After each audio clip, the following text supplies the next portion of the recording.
Yeah. Dieu a prévu de marquer la différence entre ceux qui le servent et ceux qui le servent pas. J'ai en moi l'ADN de la différence. Jésus est différent, donc j'ai emboîté le pas. Tu pourras jamais être comme tout le monde. Tu ne peux qu'être celui que Dieu veut que tu sois. Alors soyez bienvenus ce soir. Que Dieu bénisse votre présence cette nuit. Et nous voulons rappeler que le dimanche prochain, c'est quoi? La Pentecôte. Et la Pentecôte, elle est très importante dans la vie de l'Église. Que quelqu'un dise Amen. Sans la Pentecôte, il n'y a pas d'Église. C'est à la Pentecôte que l'histoire de l'Église va démarrer. Donc, il va falloir que chacun puisse se mettre dans l'esprit de la Pentecôte. C'est quelques jours qui restent avant dimanche, et même après dimanche, il faut que nous soyons dans l'esprit de la Pentecôte. Amen. Sans Pentecôte, il n'y a pas d'église. Et nous devons comprendre cela. Et quand on parle, qui parle de Pentecôte, on parle de l'effusion du Saint-Esprit. Amen. L'effusion du Saint-Esprit. Sans cela, il n'y a pas d'église. Nous allons prendre nos Bibles.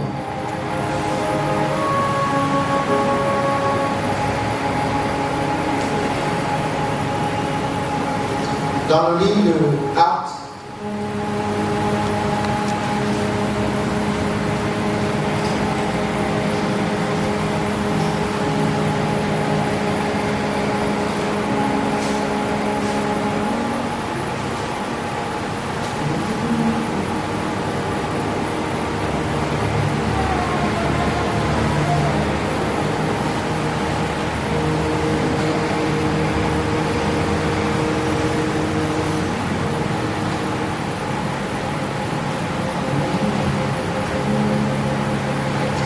chapitre 2, nous allons lire la partie du verset 1er.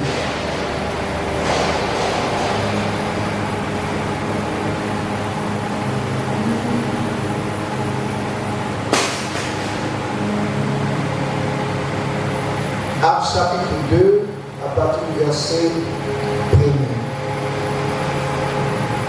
Vous y êtes? Jean-Baptiste, tu n'as pas lu? Tu en as? C'est pas venu avec. Vous êtes avec les motifs. Ok. Il faut avoir ta Bible, c'est important. Sinon, un jour, on va te dire, Jésus a dit, il faut envoyer tout ce que tu as à la maison là, au pasteur. Tu dois obéir parce que tu n'as pas de Bible. Amen. La Bible dit, le jour de la Pentecôte, ils étaient tous ensemble dans le même lieu. Tout à coup, il vint du ciel un bruit comme celui d'un vent impétueux, et il remplit toute la maison où ils étaient assis. Des lampes semblables à des lampes de feu leur apparurent séparées les unes des autres et se posèrent sur chacun d'eux. Et ils furent tous remplis du Saint-Esprit et se mirent à parler en d'autres langues selon que l'Esprit leur donnait de s'exprimer. Or, il y avait en ce jour à Jérusalem des Juifs impieux de toutes les nations qui sont sous le ciel. Au bruit qui eut lieu, la multitude accourut et elle fut confondue parce que chacun les entendait parler dans sa propre langue.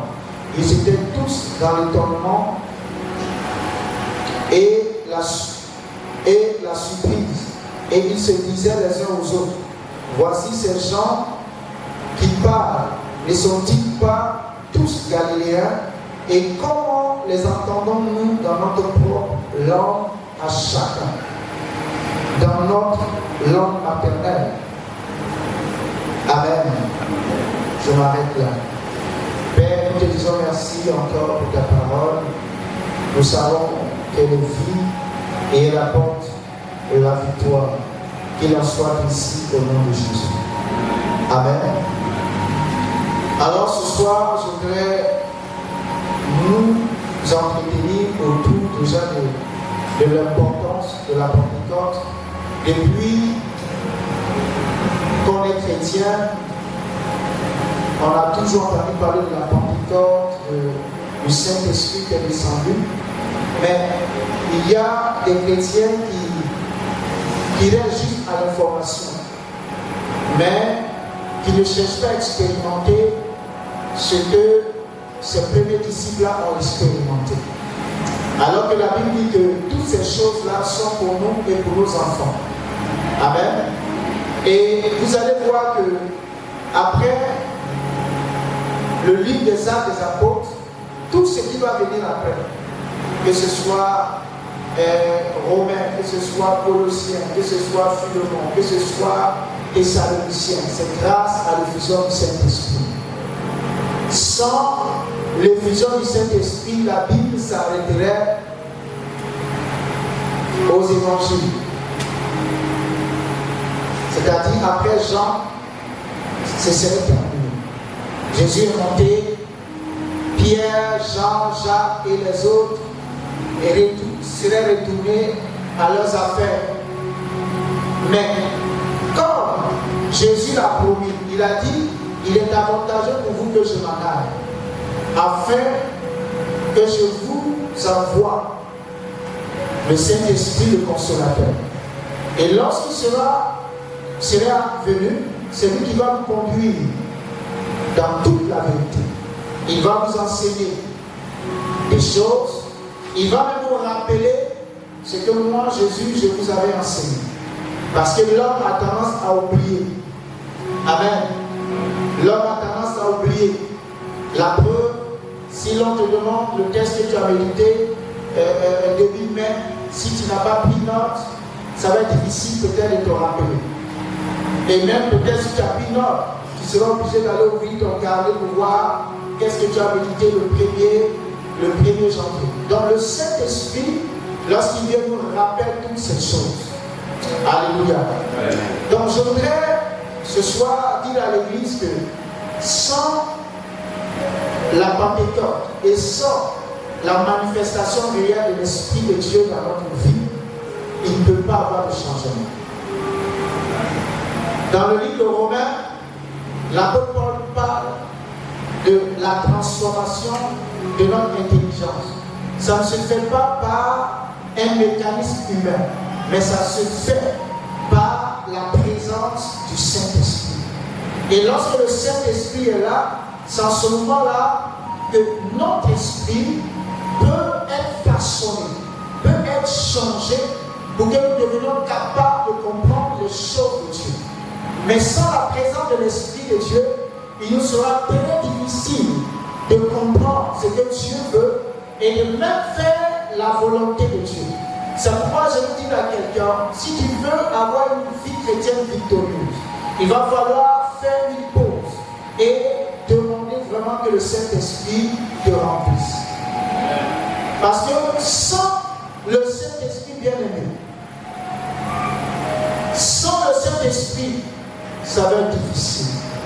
Et comme je le dis souvent, si le Saint-Esprit n'est pas là, on risque de venir à l'église et être de simples religieux. Alors que Christ n'a pas besoin de religieux. Christ a besoin de personnes remplies de son esprit, capables de le suivre et capables de faire sa volonté. Que quelqu'un dise amen. Donc la Bible dit qu'à la Pentecôte, parce que la Pentecôte était célébrée avant l'effusion du Saint-Esprit. Mais c'est au jour de la Pentecôte, la fête juive, que le Saint-Esprit va décider de se manifester. Et la Pentecôte, c'est en quelque sorte une fête de moisson. C'est la fête des moissons. Donc, lorsque l'Esprit vient, pendant cette fête des moissons, c'est significatif. Le Saint-Esprit ne vient pas dans la vie d'un homme pour que l'homme reste seul ou reste stérile. Lorsque le Saint-Esprit vient dans la vie d'un homme, c'est pour que nous puissions moissonner. Amen. C'est non seulement qu'on soit capable de s'aimer et de moissonner. La Pentecôte, c'est la fête de moisson. Et le Saint-Esprit vient qui veut dire que nous sommes appelés à devenir des moissonneurs. Des moissonneurs selon Dieu, des moissonneurs dans le royaume de Dieu. Et c'est pourquoi je vais encore me répéter. Si nous n'avons pas le Saint-Esprit, nous viendrons à l'église, mais nous serons des aveugles. Nous ne comprendrions pas la volonté de Dieu. Et nous ne pourrons même pas obéir à la parole de Dieu. Nous allons trouver la parole de Dieu difficile. Nous allons trouver la parole de Dieu compliquée. Nous allons trouver la parole de Dieu impraticable. Alors que Jésus dit que son joug est doux et léger. Ce qui va nous permettre de comprendre que se garder de tout ce qui est impureté, c'est léger, c'est pas le Saint-Esprit. Mais lorsque nous n'avons pas le Saint-Esprit, nous allons soupirer, nous allons gémir. Pardon, gémir pour dire ce que Jésus nous demande de faire, c'est trop compliqué. Mais c'est parce que nous n'avons pas l'Esprit de Dieu. Alléluia. Lorsque nous avons un véhicule et que le véhicule, le moteur est bon, nous avons du carburant. Lorsque nous démarrons le véhicule et qu'il y a du carburant, nous pouvons faire des distances facilement. Mais lorsque le camion fait une panne sèche et qu'on doit pousser le camion pour avancer, c'est difficile. Donc lorsque nous n'avons pas le Saint-Esprit et que nous voulons marcher avec Dieu, c'est comme lorsque nous avons notre engin qui manque de carburant et nous sommes obligés de descendre et nous-mêmes pousser pour avancer. Quand c'est la moto, même on est énervé. Qui a déjà sa moto qui est tombée en panne et qui est obligé de pousser la moto? Tu pousses et puis tu parles seul. Tu parles seul, tu veux même maudire la moto. Tu es découragé, même pourquoi tu es né au Burkina Faso. Et pourquoi tu es né, c'est que ton papa s'appelle Kaboré. Tu es découragé de tout. Et la sueur qui est sur toi, c'est terrible. Et c'est quand vous allez voir un chrétien, souvent pour faire un pas dans la vie, la transpiration. Le Saint-Esprit n'est pas là. C'est par ses efforts personnels. Donc quand il fait une semaine, en se gardant de tout ce qui est impureté, toi-même quand tu le vois, tu sais que ouais, le gars il a lutté. Il a poussé même. Poussé, il est recouvert de sueur comme ça. Et ce type de chrétien devient agressif. Quelqu'un qui pousse sa voiture et toi tu veux qu'il te salue gentiment, ou tu le salues, tu veux qu'il te réponde tranquillement, mais il va t'insulter. Et quand on n'a pas l'Esprit de Dieu, on avance difficilement. Gloire à Dieu. Et c'est pourquoi également la dernière fois j'ai parlé de ceux qui sont en feu de huile. Lorsqu'on n'a pas le Saint-Esprit, on va te dire, garde-toi de ça, tu vas trouver ça trop compliqué. Mais lorsque le Saint-Esprit vient, tu le fais et puis tu es heureux. Tu le fais et puis tu te dis, mais pourquoi est-ce que j'ai passé tout ce temps-là dans ce désordre? Mais lorsque le Saint-Esprit n'est pas là, bien-aimé, tu viens à l'église, mais souvent, tu te caches pour passer des appels bizarres. Ou même, tu te caches pour avoir des relations qui ne glorifient pas Dieu. Ça c'est parce que le Saint-Esprit n'est pas présent. Et quelqu'un dit amen. Lorsque le Saint-Esprit est présent, bien aimé, il y a le renouvellement de l'intelligence. Le renouvellement de l'intelligence ne se fait pas par notre propre force, mais va se faire par la décision que nous allons prendre de laisser le Saint-Esprit nous remplir et contrôler notre vie. Et le Saint-Esprit ne vient dans la vie que de ceux-là qui sont disciplinés dans le Seigneur. Et quelqu'un dit discipliné. Le Saint-Esprit ne vient que dans la vie de ceux qui sont disciplinés. Regardez, la Bible dit que ceux qui ont reçu le Saint-Esprit étaient dans la même maison. Ils étaient dans la même maison, ils étaient dans le même lieu. Ça, c'est une discipline. Amen. L'église d'aujourd'hui souffre et les chrétiens d'aujourd'hui également, nous souffrons. Parce que même quand nous avons le Saint-Esprit, l'Esprit en nous, c'est vraiment un niveau très bas.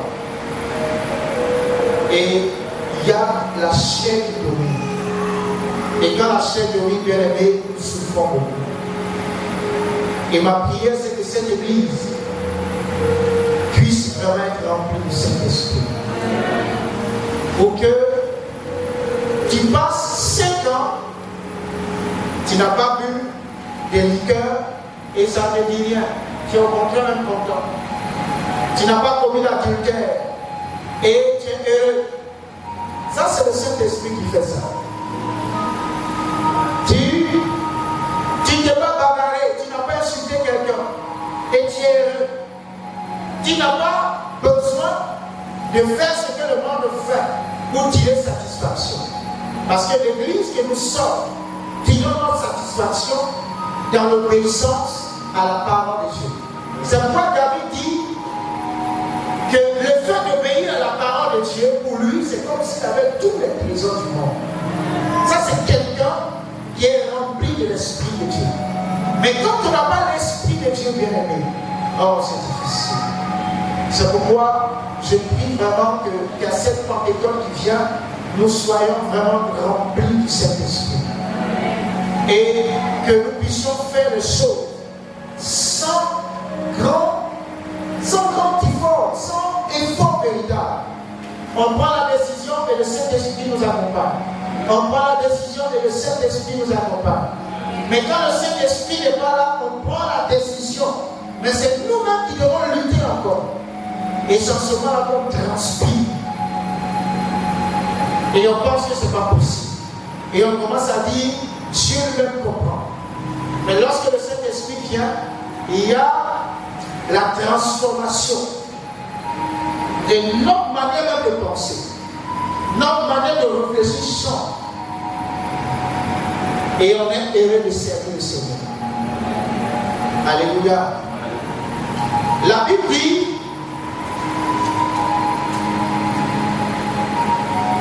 tous ensemble dans le même lieu.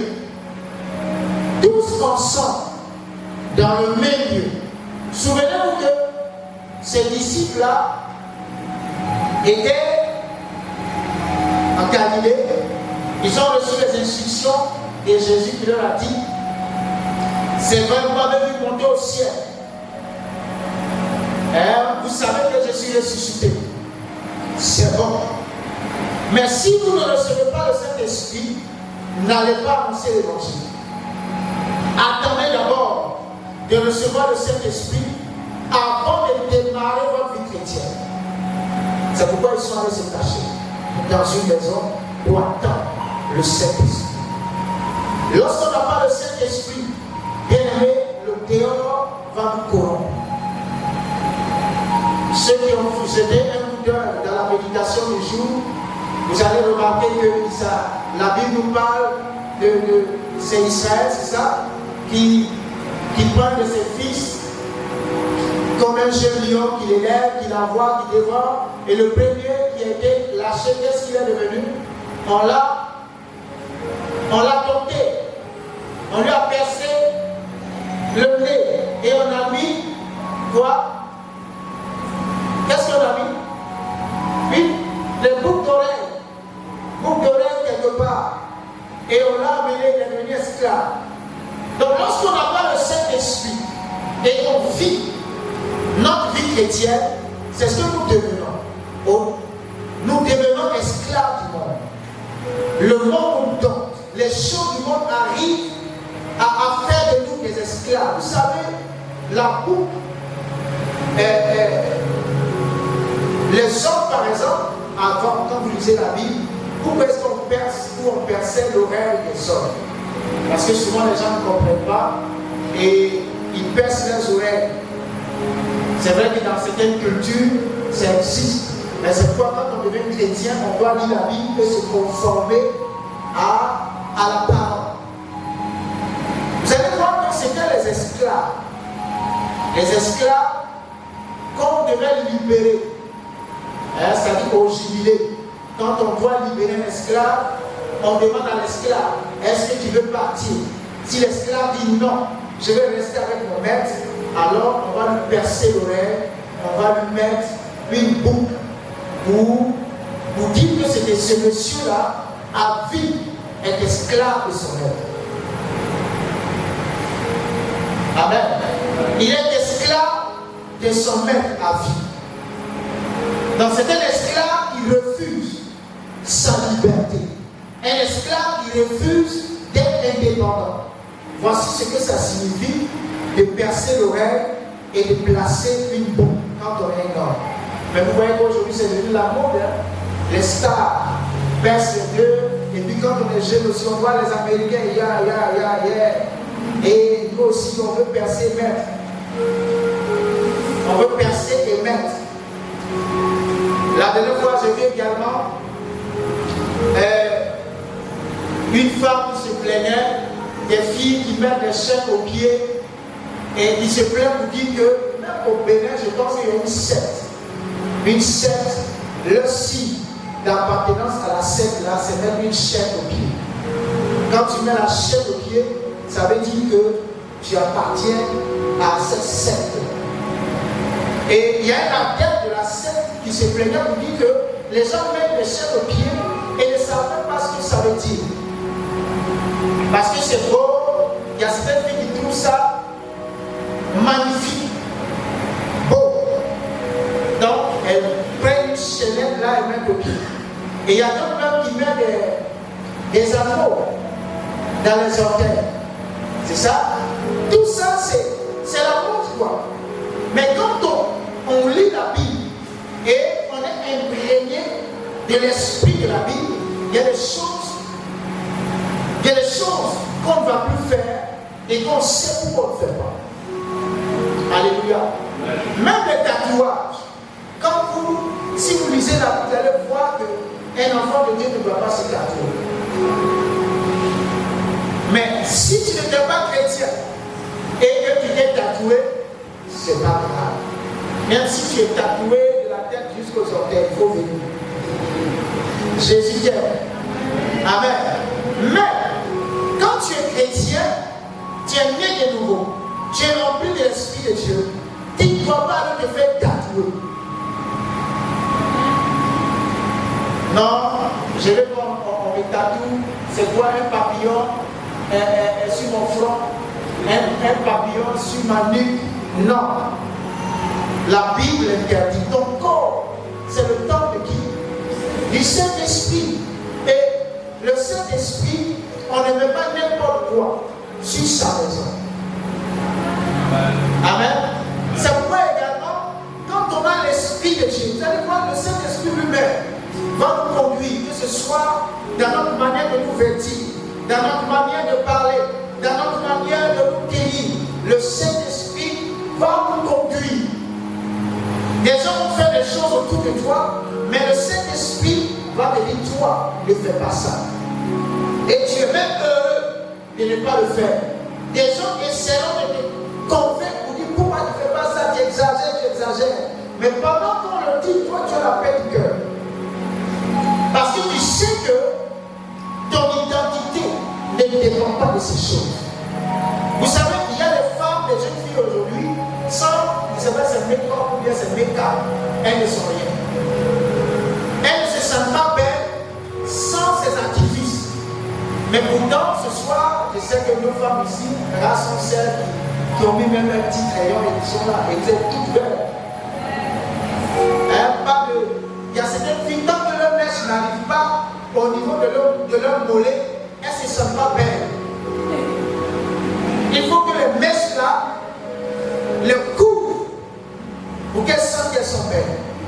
Ce n'est pas ça qui va faire votre beauté. Alléluia. Lorsque nous sommes remplis de cet esprit, nous allons vivre dans ce monde sans nous laisser happer, sans nous laisser dominer.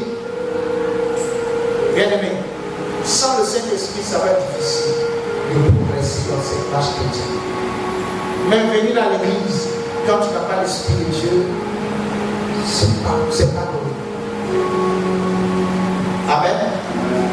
Quand tu n'as pas l'Esprit de Dieu pour te lever de ton fauteuil, ou de ta chaise, ou de ton tabouret, peut-être tu n'as pas là au fond là-bas, tu dois démarrer ta moto, venir ici, prier. Si le Saint-Esprit ne fait pas quelque chose, c'est difficile. Tu resteras à la maison et tu vas te donner plusieurs excuses. Et quand tu vas expliquer ces excuses à quelqu'un, la personne va te donner raison. Non, tu as raison quand même. Tu peux rester au parler. Mais quand tu as l'Esprit de Dieu, quand le Saint-Esprit est là, tu t'intéresses aux choses de Dieu. Amen. Que Dieu, par son Esprit, nous pousse à nous intéresser à ce qui intéresse Dieu.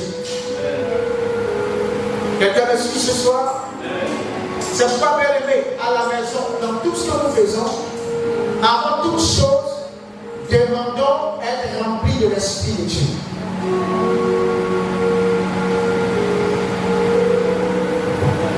La Pentecôte est importante. Et lorsque nous recevons le Saint-Esprit, vous savez, le Saint-Esprit également s'entretient. Que quelqu'un dise le Saint-Esprit s'entretient. Le Saint-Esprit, c'est un peu comme la femme dans le mariage.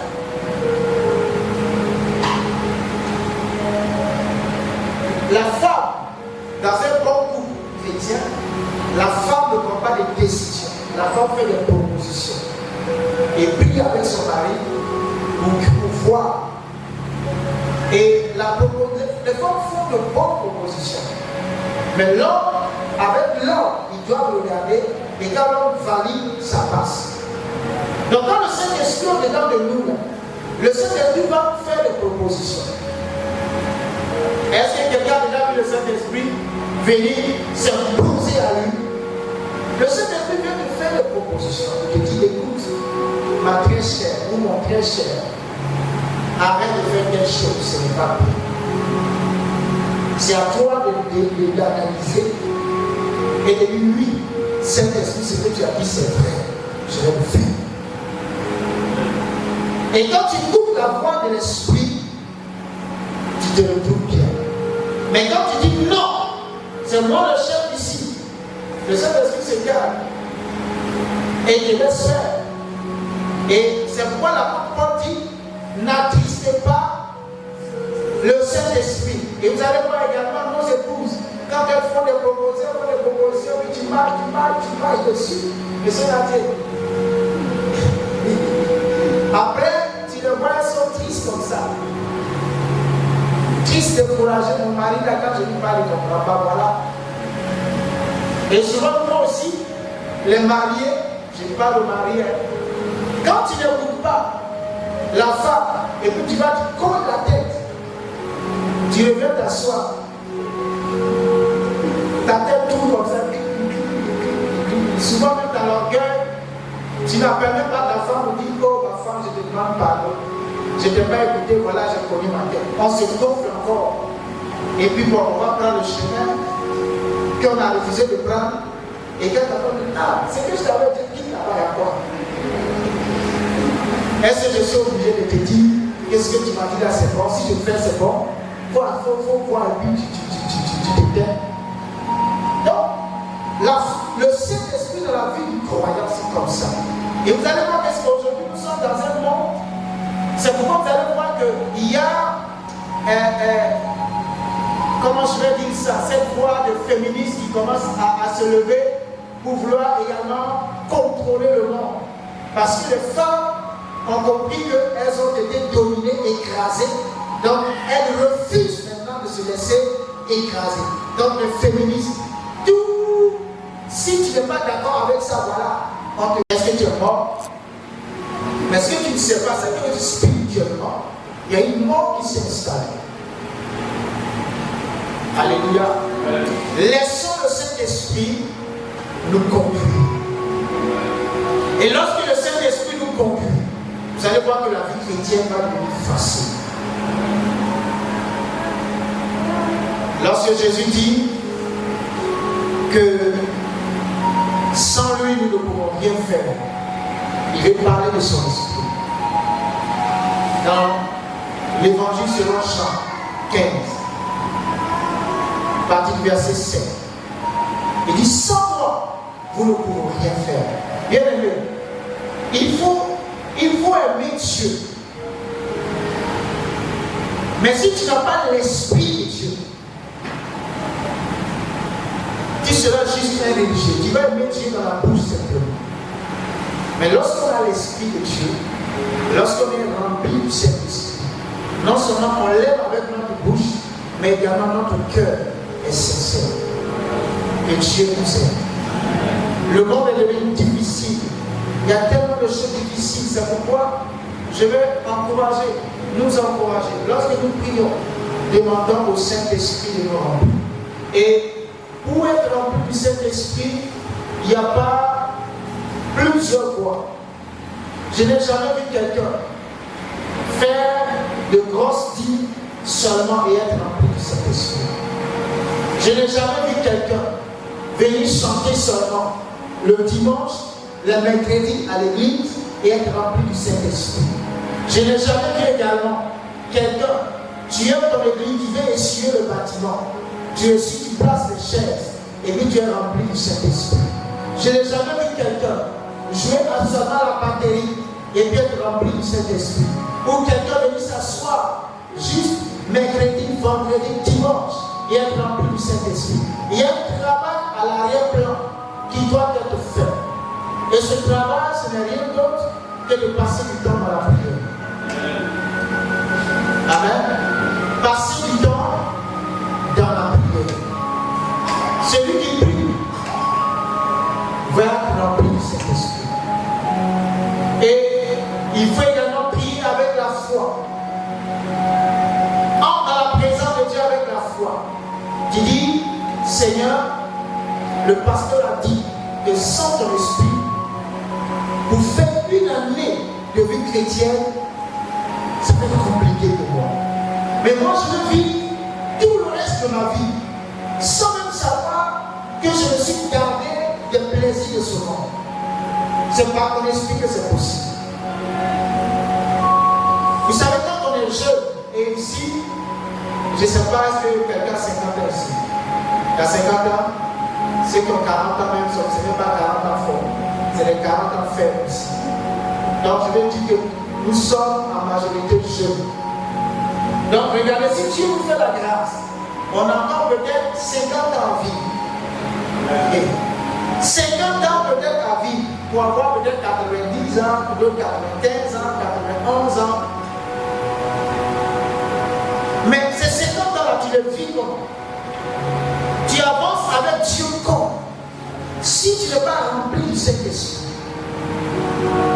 Et plus avant dans la vie chrétienne, vous savez, j'ai peur. Pourquoi? Parce que je me rends compte que tu peux bien commencer et puis devenir un gros païen à la fin. Ça, j'ai finalement compris. Tu pouvais, c'est-à-dire au début de ta foi, tu pouvais être l'homme le plus honnête de la terre. Tu es honnête, tu es intègre, tu es quoi encore? Tu es tout, tu es libéral, tu es homme de prière. Mais je t'assure que des années plus tard, tu peux devenir le contraire de tout ça. Tu peux devenir le chrétien le plus malhonnête de la terre. Le chrétien le plus hypocrite, alors qu'avant tu n'aimais pas l'hypocrisie. Avant tu n'aimais pas les calomnies. Mais tu commences maintenant à toi-même calomnier et apprécier. Bien aimé, le chemin de la vie chrétienne est encore long pour nous. Car nous croyons que Dieu va nous donner de vivre longtemps. C'est pourquoi chaque jour, essayons de faire le plein. Si vous ne croyez pas, nous allons finir tout à l'heure. Attends à 22h. Prends ta moto et sors Je sais que dans plusieurs rues de Ouagadougou, il y a des prostituées. Va, arrête une prostituée et demande de te demander un peu sa vie. Pourquoi elle fait ça? Voilà, tu veux. Juste, tu vas voir. Si tu prends 10, tu auras au moins 3 qui étaient les anciens chrétiens. Tu prends 10 prostituées, il y a au moins 3 qui étaient des chrétiens, évangéliques même. Quand tu vas demander, elle disait qu'elle même parlait en langue. Quand elle parle en langue, toutes les livres tremblent. Et qu'elle attache sa tête. Non, tout le monde veut la copier. Mais aujourd'hui, c'est fait. Venez voir. Pourquoi? Parce que quand on ne fait pas le pain, quand le Saint-Esprit ne nous conduit pas, on arrive à un moment, vous savez, où le diable même nous fait douter de l'existence de Dieu. Il arrive un temps où des questionnements viennent dans notre esprit pour dire, mais est-ce que Dieu existe vraiment? Est-ce que le paradis existe vraiment? Est-ce que l'enfer existe vraiment? Et puis maintenant, le diable va venir te répondre et dire, ça n'existe pas. Tout ce que les gens disent là, c'est faux, hein, comme là, c'est fini. Et si tu n'as pas un fondement, si le Saint-Esprit n'est pas en toi, si tu ne cours pas le Saint-Esprit, tu vas te laisser convaincre. C'est pourquoi, bien aimé, la Pentecôte, elle est très importante. Et toi et moi, nous devons chercher à être remplis du Saint-Esprit. Il y a des jeunes sœurs qui étaient fidèles, se sont mariées même vierges. Mais dans le mariage, elles sont devenues des femmes infidèles. Vous ne croyez pas? Allez demander aux femmes, souvent aux femmes chrétiennes, il y a plusieurs qui sont infidèles. Demandez aux hommes, aux chrétiens, plusieurs sont devenus des maris infidèles. Pourtant, ils se sont mariés puceaux. Ils ne connaissaient même pas de femmes. Mais, mariés. Le diable, avec le secret de cet esprit est parti. Le diable, il monte, il se réveille le matin, le diable dit, regarde celle que tu as choisie. Est-ce qu'elle est jolie? Et puis il te convainc qu'elle n'est pas jolie. Ou bien, le diable vient s'asseoir pour causer avec la femme, pour dire, regarde le monsieur que tu as pris. Il n'a même pas grand détail. Et puis pendant qu'il parle avec toi, il y a un homme grand détail, barbu, qui parle, dit voilà. Voilà, c'est ça qu'on appelle garçon. C'est lui là, c'est garçon ça. Et tu es là maintenant, tu regrettes. Quand ton mari te dit bonjour, même tu réponds bizarrement. Et quand tu sors, on commence à te faire la cour. Le diable, il s'est attaqué. Quand tes pensées commencent à balancer comme ça, il envoie ses serviteurs. Ah, madame, est-ce que vous savez que vous êtes belle? Je suis marié. Je suis marié. Hein? Je suis marié. Il va depuis mariage à sa époque. Et s'il insiste au départ, tu peux cesser au début. Et plus tu es cessé au début, tu arrives à la maison, ça chauffe à la maison. Quand ça chauffe à la maison, tu penses au gars. Tu penses. Tu ne voulais pas lui donner ton numéro. Mais là où tu l'as rencontré, là, de temps en temps, tu passes là pour voir si tu vas le voir encore. Et quand tu le rencontres, tu la rencontres, rapidement tu donnes le numéro. Et voilà le problème. Bonjour le problème. Que Dieu nous aide à être des hommes fidèles à Dieu jusqu'à la mort. La Bible dit, soyez fidèles jusqu'à la mort. Et vous savez quoi? La couronne. Sois fidèle jusqu'à la mort et tu auras la couronne de vie. Sois fidèle jusqu'à la mort, tu auras la couronne de vie. Tu auras la couronne de vie. Ce sont des chansons qu'on a oubliées. Maintenant là c'est, je vais posséder, posséder. On Je vais me marier, et puis on se marie, on devient des boxeurs.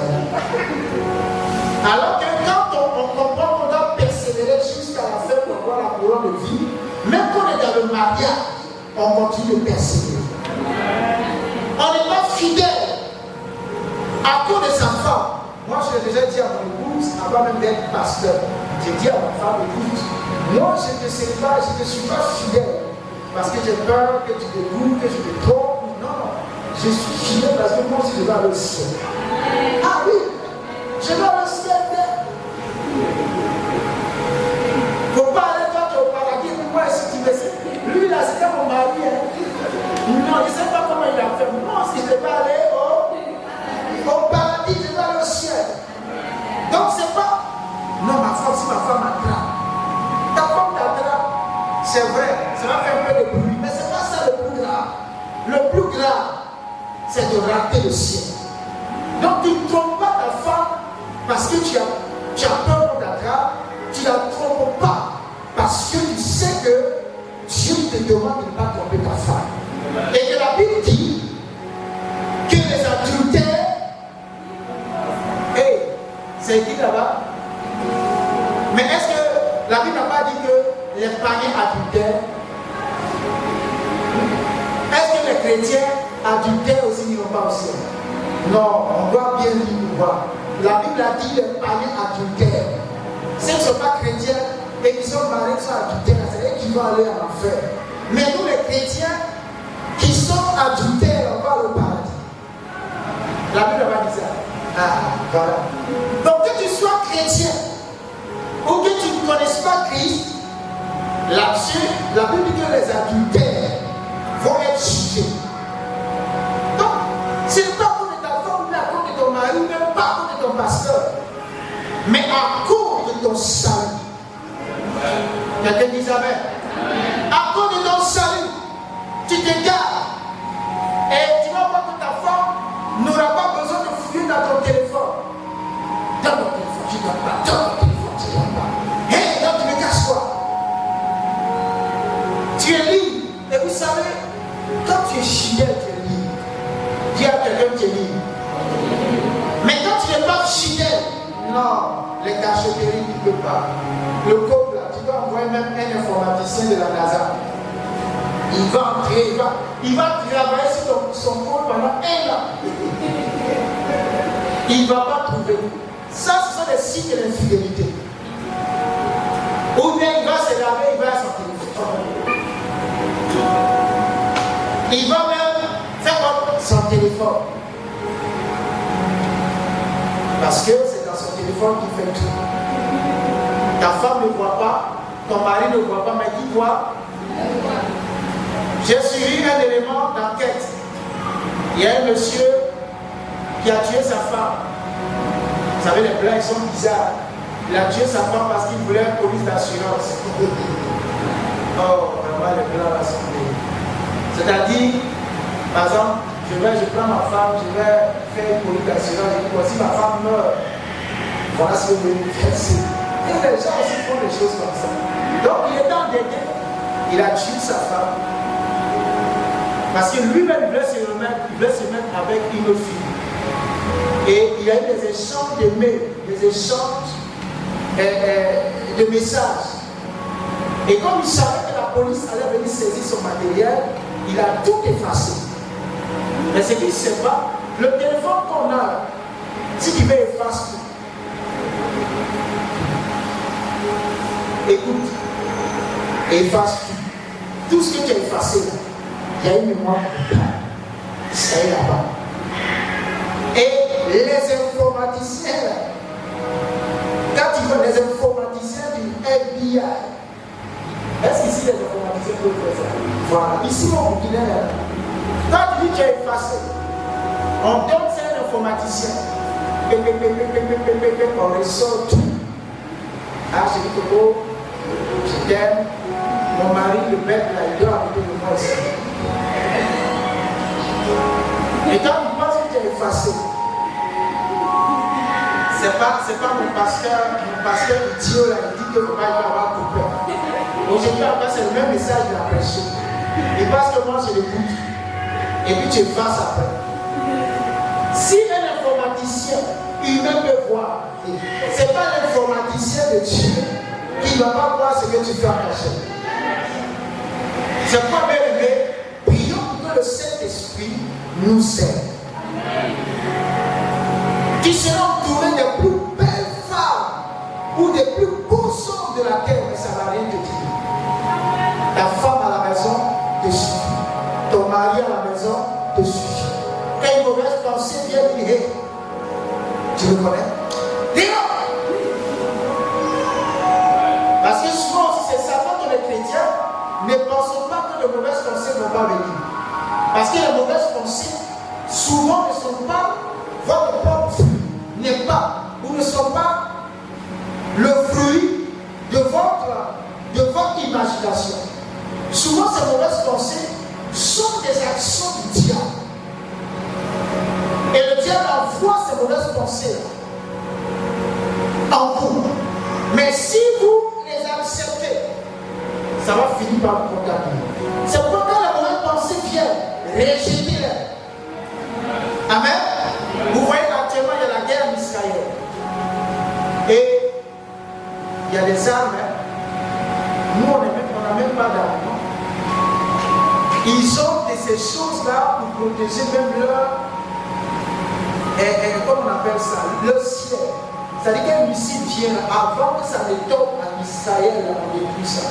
Voilà, si c'est chez nous ici, alors comme vous explosez. Et c'est comme ça également, notre esprit, quand le Saint-Esprit est là, il protège également notre esprit. Même quand on est attaqué, avant que ça n'atteigne notre cœur, ça a été déjà détruit. Ça n'a pas d'effet, ça n'a pas d'impact. Mais quand on est pas armé, ça vient. Et on commence maintenant à se laisser diriger par ses pensées. Que le Saint-Esprit nous aide. Tu vas baisser la tête et nous allons prier ce soir. Comme au jour de la Pentecôte, tu vas dire que le Saint-Esprit te remplisse. Et que ce remplissage puisse te donner de vivre cette vie chrétienne-là heureux et heureuse. Sans toutefois transpirer avec de grosses gouttes de sueur, mais que tu puisses marcher avec joie. Tu puisses éviter de faire certaines choses et tu es dans l'allégresse. Tu es encouragé d'être une jeune fille, mais qui te garde, qui est fidèle. Autour de toi, tout le monde parle de la mode, mais toi tu restes une fille décente. Autour de toi, tout le monde jure que par la corruption, mais toi tu te gardes pour le Seigneur. Le Saint-Esprit nous rend capable de cela ce soir au nom de Jésus. Élève la voix et commence à prier. Éternel notre Dieu, sans ton esprit, il nous est impossible de te suivre. Et sans ton esprit, il n'y aurait pas eu Romains, il n'y aurait pas eu 1 Corinthiens, 2 Corinthiens, Éphésiens, Colossiens, Philippiens, Tite, Hébreux, Pierre, Jean, l'Apocalypse. Lorsque nous sommes remplis de ton esprit, nous pouvons, Seigneur, être féconds, produire, Seigneur, et moissonner. Que ton esprit vienne en cette année 2024, nous remplir, afin que nous devenions capables, Seigneur, d'être moissonneurs, capables de persévérer jusqu'à la fin, persévérer jusqu'à la mort, persévérer jusqu'à la vieillesse, demeurer fidèles, une fois mariés, demeurer fidèles, Seigneur, dans tout ce que nous faisons. Demeurer, Seigneur, une fidèle et pure, Seigneur, pour toi, au nom de Jésus. Ô Père, nous te disons merci cette nuit pour ta grâce et pour ta puissance. Au nom de Jésus.